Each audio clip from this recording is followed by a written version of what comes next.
I call the Honourable Peeni Henare. Tēnā koe, Madam Speaker. Thank you very much for this opportunity. Now, if I can take some of the claims made by the member who just finished his contribution in the House tonight. One of the sad statistics around the Māori uptake of the internet is actually, in a recent report, only has it at 38% of Māori have actual access to fast broadband. Only 38%. So while that side of the House might talk about how great this bill of theirs is, they've also failed and let our people down.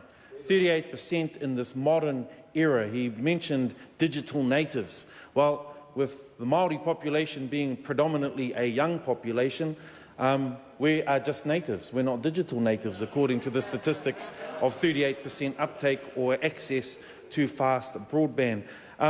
Madam Speaker, it is actually a pleasure to rise and speak to the Electronic Interactions Reform Bill, and if I can endorse the words of the Minister in thanking the former Government and Administration Select Committee and of course the submitters on this particular bill.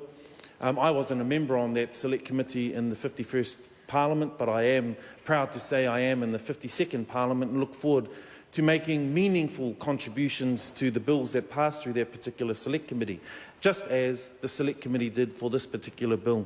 We heard that there were 8 quality submissions that actually made pragmatic, sensible, common sense submissions to this particular bill. Not because it's about scoring kudos, not because we want to put runs on the board on who got there faster or who got there first, but actually because it makes the lives of ordinary New Zealanders better. Ordinary New Zealanders, whether you live in Ohariu, whether you live in Tāmaki Makaurau, it doesn't matter. It makes it easier for New Zealanders. So some of the changes in this particular bill, Madam Speaker, are really common sense, sensible. But also, Madam Speaker, there are some technical aspects to this particular bill. And one of those is one of the changes that are technical in nature but make the lives of New Zealanders just a bit easier is, of course, the amendments made to the Civil Union Act. And I think that's a sensible one where people from overseas can apply for a licence and they can actually have faith and also believe that, having gone through that process, that, of course, when it comes time for them to get married, they will be able to have that licence locked and loaded. Madam Speaker, the new Minister, the good, sensible Minister, Tracy Martin, the Honourable Tracy Martin, talked about the 17 pieces of legislation that this particular bill does seek to amend. And they span wide and far, and I want to touch on a couple of those, Madam Speaker. Why? Because they are close to my heart. One of those is, of course, the Minister mentioned about the hunting licences and how myself, a keen hunter, always moaned, actually, if I'm honest, Madam Speaker, that the process to get a licence was actually quite difficult. It actually required heading into a hunting and fishing store quite regularly. I'd head into the hunting and fishing store in Warkworth, where I would apply for a licence, and it would usually be a long line because everyone's trying to head north to try and do a bit of hunting, or head out towards the east coast, towards Pakiri Beach and other places to partake in some hunting. But the process, without a shadow or without a word of a lie, Madam Speaker, would often take approximately 6 hours. 6 hours simply to get a paper licence in Warkworth. And it was the cause of much frustration for a lot of hunters. And if there's one thing I know about the hunting fraternity, don't make a man with a weapon angry. So it's a sensible amendment that will make sure that people like myself, and it is a large hunting fraternity, will have the ability to simply go online. They'll be able to vote online. The image that's been put on to the voting papers is just common sense. But it also, if I can, Madam Speaker, and I'm glad the Honourable Christopher Finlayson is in the House, challenge iwi. Challenge iwi, because we always as Māori, we always moan that the mandate for speaking for iwi or tribal entities never really has a strong mandate. That's a common argument amongst tribes. One of the reasons for that is because they still do postal voting. So let this be a challenge to all of the large iwi out there, that it's a brave new world. It's a brave new world, and we want to see if, as I mentioned at the beginning, the majority of the Māori population are young, under the age of 24. If we want to engage these people, then it's about time that iwi actually drag themselves into the modern time. Madam Speaker, I also want to mention Part 1, the amendments to Clause 14 and 20. Oh, sorry, I've covered those ones. The other one is the problems with real me applications, and how I think it's important in this particular bill to look at an integrated service, or to make sure that all of the services that are available have this integrated mechanism that allow New Zealanders to only walk one avenue to achieve multiple outcomes.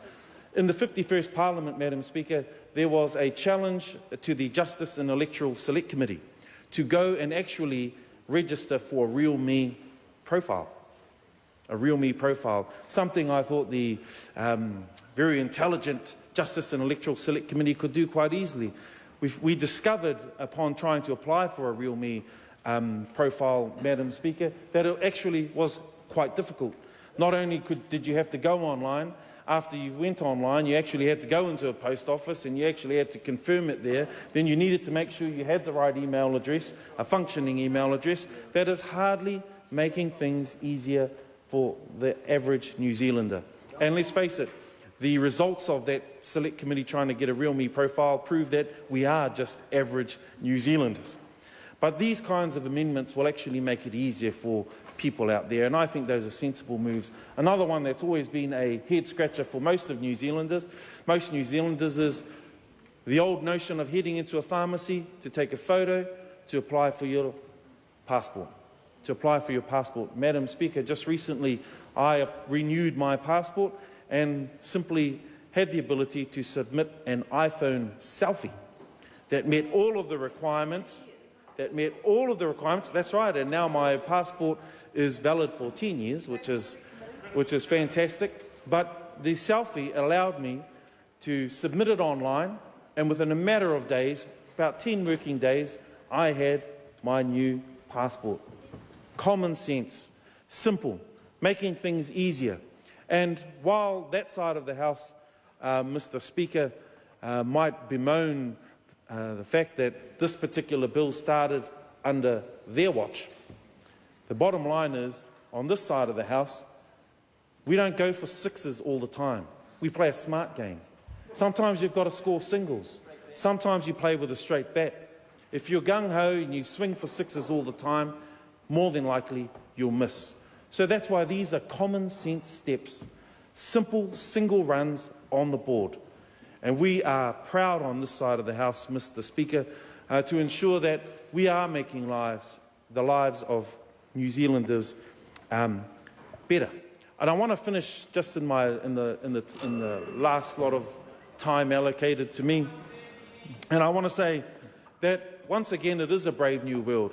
And it's quite easy for the member for Pakuranga to listen to this, claiming to be so young. In fact, we all know he is quite young. And I don't know about a native, but certainly digital. We want to make sure that members on that side of the House are up with the play. So it is a brave new world.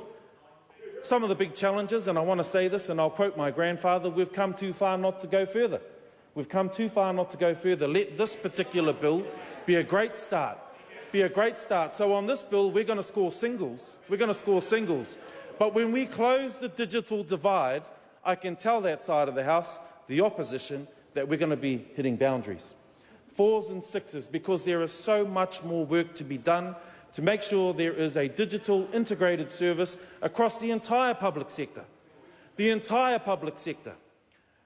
One that actually makes it easier for all Kiwis, regardless of whether you're young, old, Māori, Pākehā, it doesn't matter. Finally, I want to finish by saying 38% of Māori having ready access to fast broadband internet, 38%. 38%. And I can say that is an absolute blight on the record of that side of the House. I call Kanwaljit Singh Bakshi. Thank you, Mr. Speaker, for the opportunity.